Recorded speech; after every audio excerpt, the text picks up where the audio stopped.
This is Performance Delivered, Insider Secrets for Digital Marketing Success with Steffen Horst.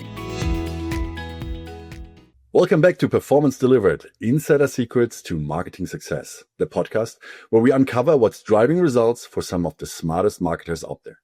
I'm your host, Steffen Horst, and today we're talking about a shift that's already redefining the future of marketing, even if most teams aren't quite ready for it. Today, we will explore how AI is reshaping the future of marketing teams and why most aren't ready. We've all heard that AI is transforming marketing, but what does that actually look like inside fast-scaling companies? How should teams evolve? What roles should agencies play? And how do we separate meaningful innovation from hype? To help us answer those questions, I'm joined by Kurt Uhlir, a growth strategist, speaker, and marketing executive who has led teams at high-growth startups and large enterprises. He's currently serving as the CMO at Easy Home Search, a leading real estate technology company where he's helping transform how marketing teams operate in the AI area.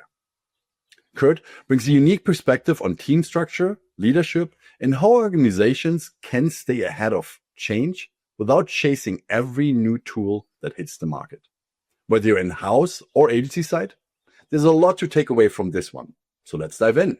Kurt, welcome to the show. Hey, thank you for having me. Now, Kurt, before we get into the nitty-gritty of today's topic, let's rewind a bit. How did your journey into marketing begin, and what brought you to where you are today?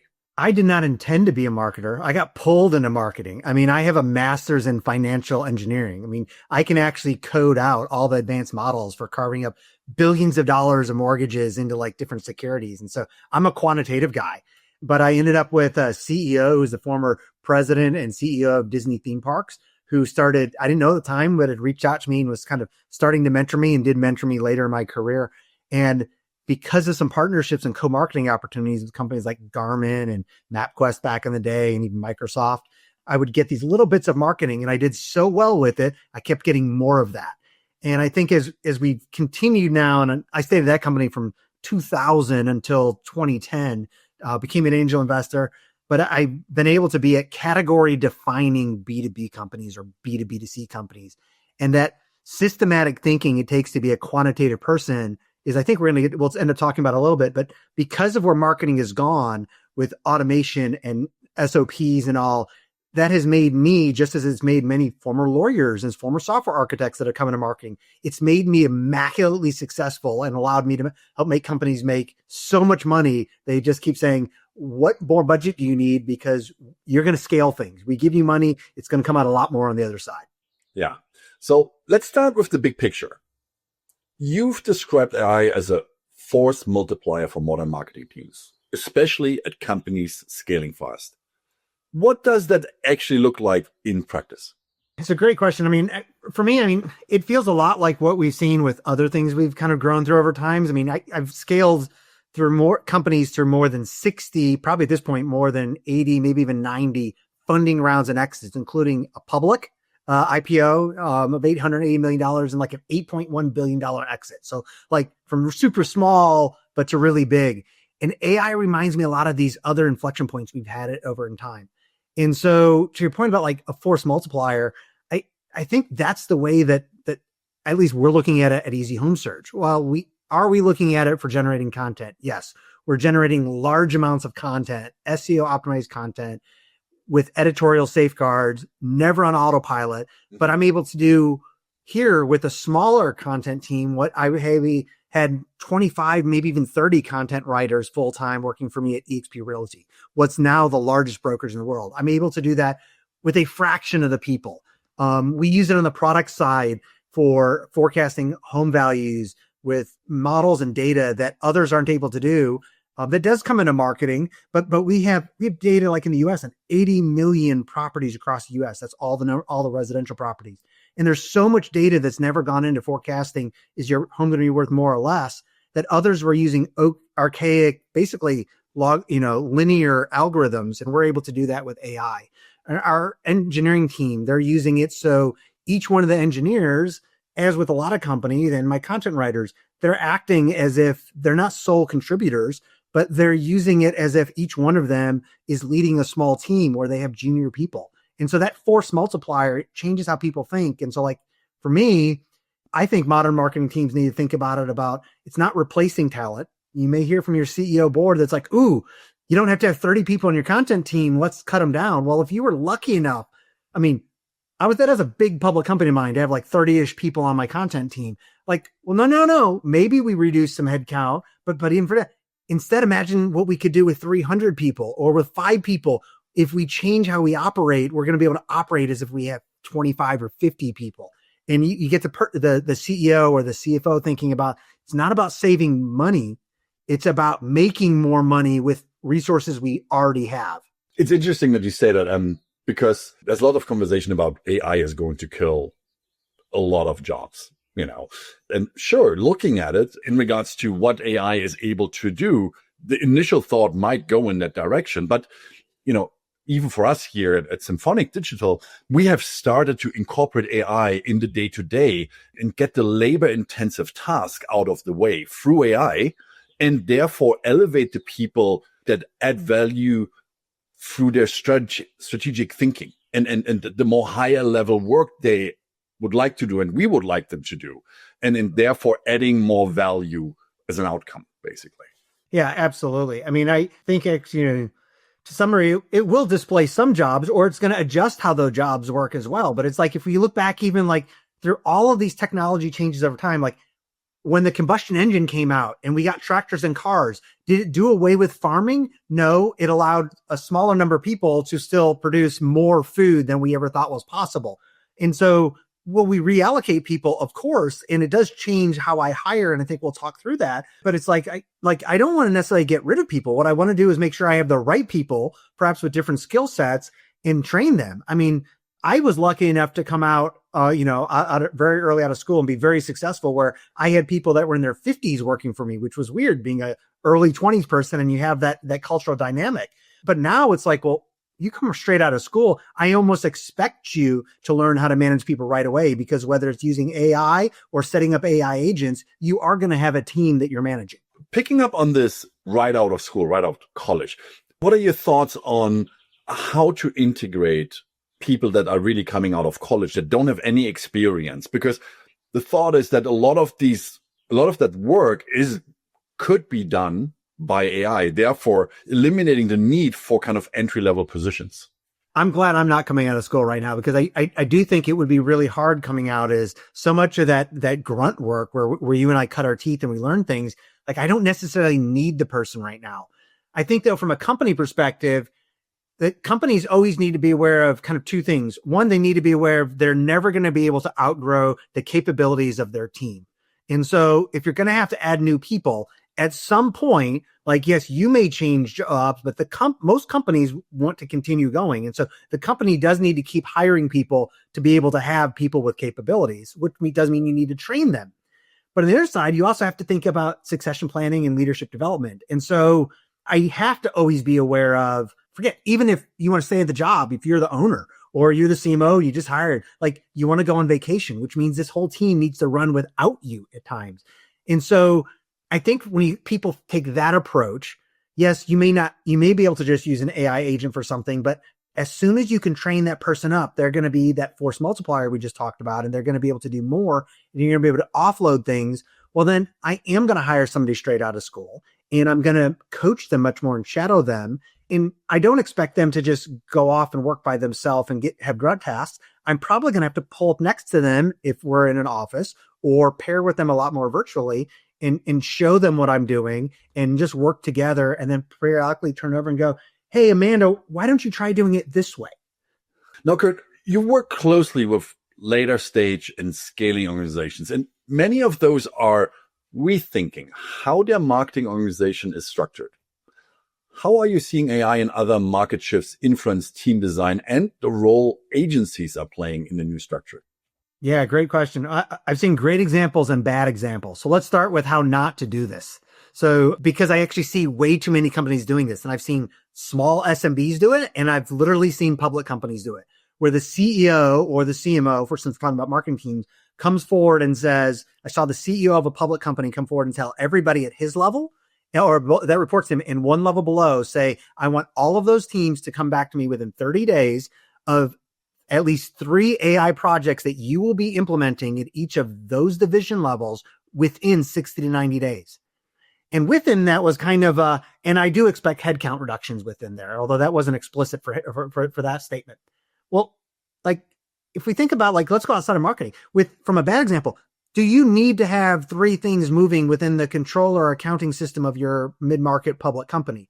You need to be considering things, but you need to think about controlled risk. And so I think from a marketing perspective, I see too many people coming forward and they're forcing AI in as opposed to trusting their teams to come back to them with wise decisions because they're micromanagers as opposed to pointing out the business outcomes that they want. And so the way that they should be approaching these and structuring the marketing teams and working with agencies is coming back and using this to reiterate to everybody, especially the agency partners, these are the business outcomes we want to achieve. I'm bringing you on as somebody on my team or my agency partner, and these are the outcomes. These are the reasons I'm paying you money on a monthly basis. And so while I may be giving you a role to fill, the key is these are the outcomes I'm expecting that role, and I'm giving you the permission to come back and say there's a different way we could implement this to still reach those outcomes. And so when you think about restructuring your marketing teams like that, it's giving people the flexibility, including those individual contributors, to say, I think there's a better way to do this. I think there's a different way. You haven't considered this. Specifically with the agencies, there is so much I can do internal right now, but there's also, to me, there's these gaps that to see even companies of all sizes, but especially in B2B, where could I hire internally for a true account-based marketing team and platform? Absolutely. And at a certain level, I have to do that. But I still am probably going to bring in an agency or coach at that level to keep guiding what they're doing and bringing in the best practices that maybe that individual person for our in-house team's not doing. Or performance-based marketing. Yeah, I can do that myself. And at Easy Home Search, we are doing that ourselves right now. There will probably be a growth level internal where to scale beyond, we might want to go out and bring in some people. And then I'm going to move to an agency level as well, where it says, all right, now I need to go back and really build out a bigger in-house team. But because AI is changing things so much, I think it's actually really rare in some of these places where the margins are so small, as whether in-house or agencies, where it makes sense for me to have my in-house team, but now I need to be budgeting in an agency where there's some cases they're doing the work, as agencies do well. In other cases, I go back to that agency and say, I'm going to build up my in-house team. Maybe I want them to help me do that or not, but I'm going to change from the retainer model and performance-based model we've had to say, I need you all to move into a coaching and training model to guide my internal team. And a lot of agencies, that's a weird conversation with because they're used to just doing the work. And I'm like, well, I'm used to scaling companies. And so there's always a level where I need to bring that in-house. And I think in a lot of these areas like performance-based marketing, everybody's going to realize that very quickly. Yeah, that's a great point. But despite all the headline, most teams seem to be lagging in implementation. Where do you see the biggest disconnect between what's possible with AI and what's actually being used effectively inside marketing teams? It is the shiny object syndrome. We've always dealt with it before, but I think what holds back so many people at all levels of companies is that, well, could I be doing this better? I mean, I know personally, I know Noah and the people that run AppSumo, and it's so easy to be is there some other lifetime deal that I could purchase for $50 to $200 or $500 and they'll change everything I'm doing? Well, yes, but do I already have a tool that will do this? And so I think in AI, the biggest mistake from an implementation perspective is people thinking, well, things are moving so fast. I don't want to just jump in here because it's going to be something new tomorrow. And so I think that's that's holding people back from making headway today. But it's really holding back, kind of back to even your question about the marketing teams. Companies are hiring CMOs or chief growth officers. The problem is most companies, once they hit a certain size and they're that kind of Series B up through private equity acquisition, they often hire C-suite people that are not implementers. They're people that are doing strategy that barely are coaching their team, but they have no idea, if you really get down to it, how to implement email automation platform like HubSpot.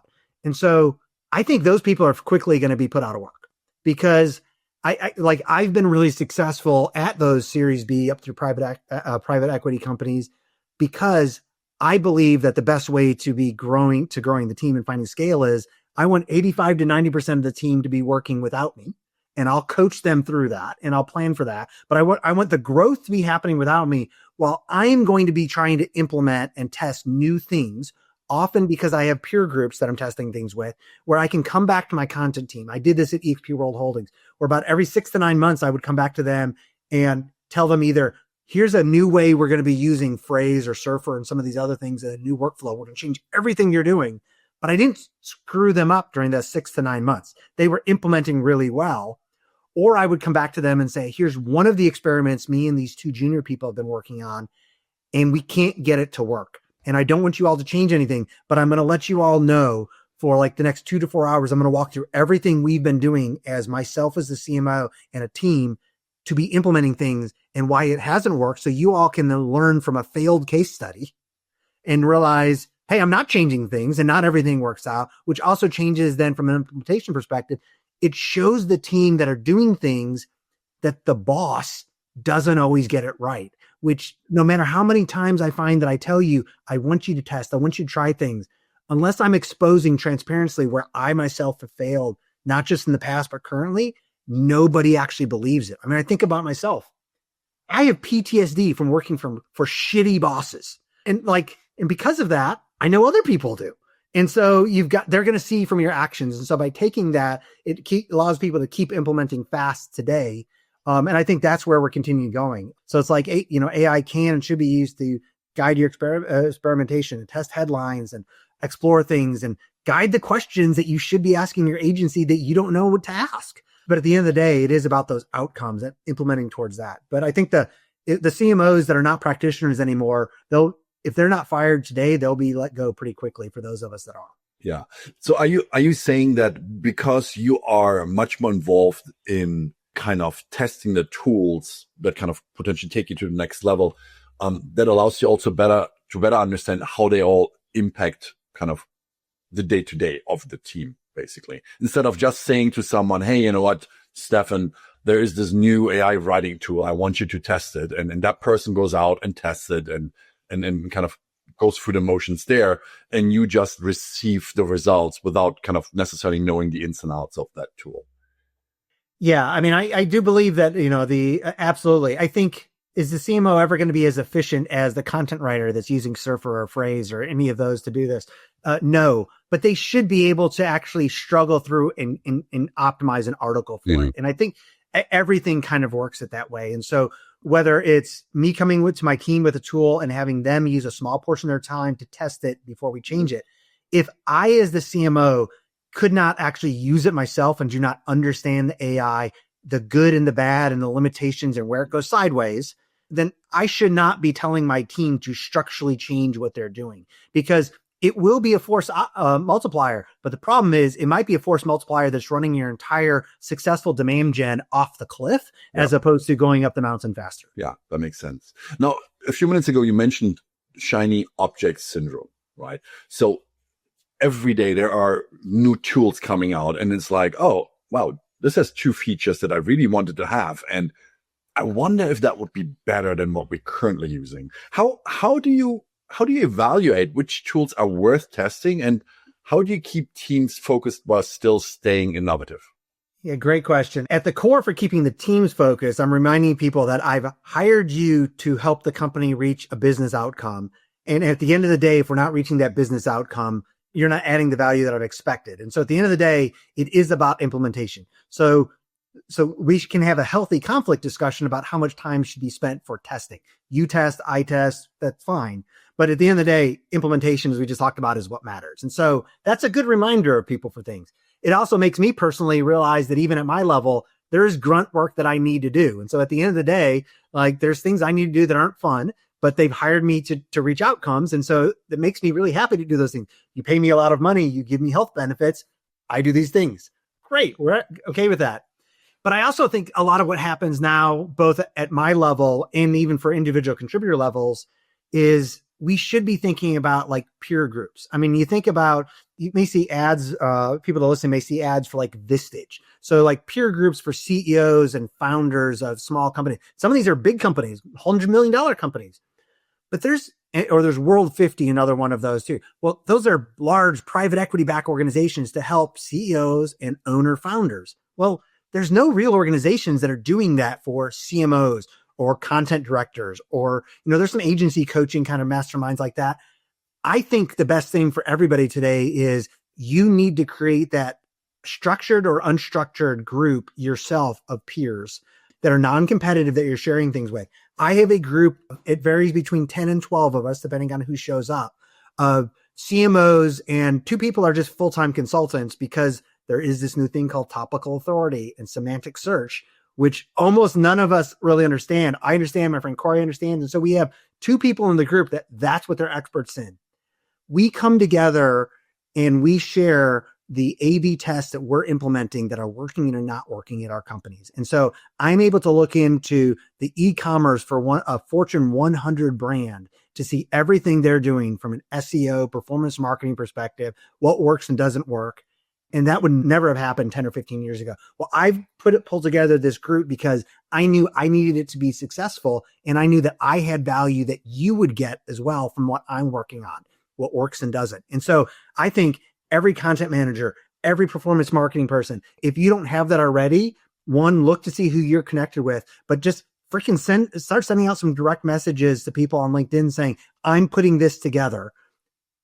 Do you want to get together? And then just once a month, get on a Zoom call and have it structured. It's really easy to do. That actually is a really easy way for me to be able to stop the shiny object syndrome, because I still give myself and the team budgeted time to be able to test things. Some cases, I'm telling other people what I'm testing ahead of time. But when a new tool comes in, I pop straight into a WhatsApp chat, because not everybody's based in America. And I say, here's something I just saw. Is anybody using this or something similar? And very quickly, I get that dopamine response of, we tried it, it sucks. We didn't try it, but we're trying something similar to it. We're in an active test. And I go, oh, I can put it out of my mind. We'll talk about it later. Interesting. Now, search is obviously also shifting as part of this entire AI revolution, especially with kind of AI first platforms at LLMs. What should marketers and agency leaders know about SEO in this new landscape? Well, that's a great question, especially because as I'm finding out, I feel like 99 to 99.9% of marketers, especially SEO agencies, are freaking out. And you see all these posts about SEO's dead. I mean, how many times has SEO died?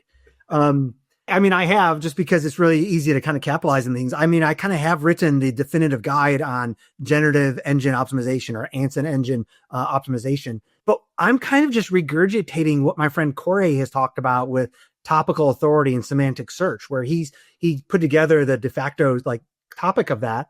It's the same thing. So those of us that have gone very close, that run in this group of about 1,000 Corey followers, we literally share a Google Drive with patents from Google and Microsoft and these LLMs.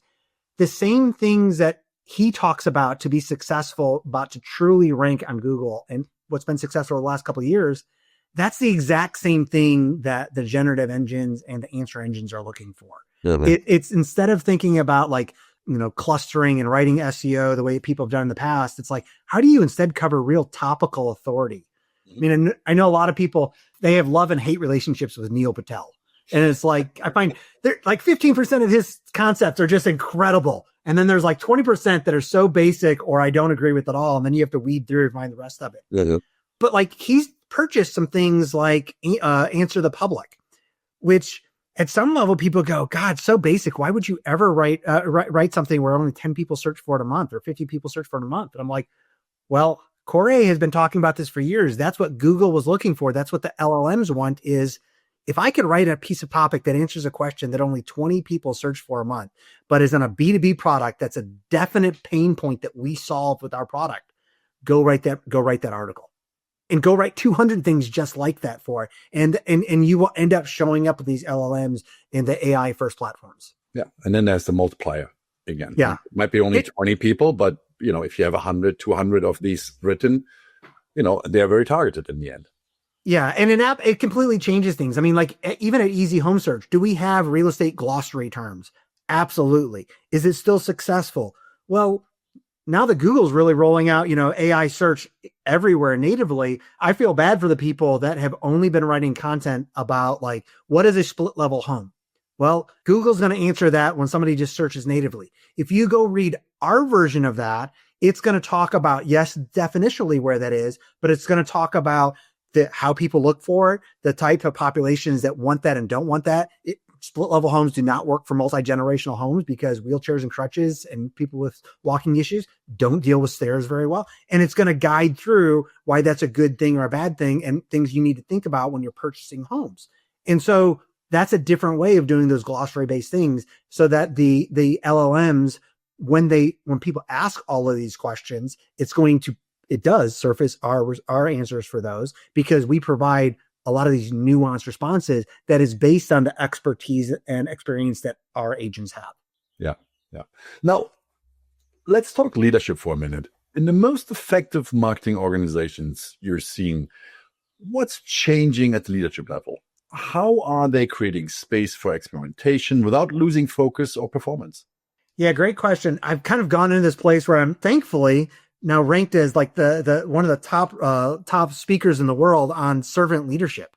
And I kind of stumbled into it naturally just in a concept because while the term came out in the 70s, it's really how I think successful leaders in fast moving environments have always behaved. And so while the terminology came out in the 70s, like there's only two types of leadership for structuring these teams and making that room for experimentation.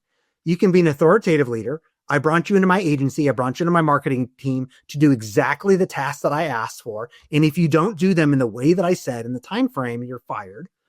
Or there's the servant leadership, which goes back to the outcomes we talked about. And so the restructuring of this, what's effective today for me is acknowledging and keeping the conversation going.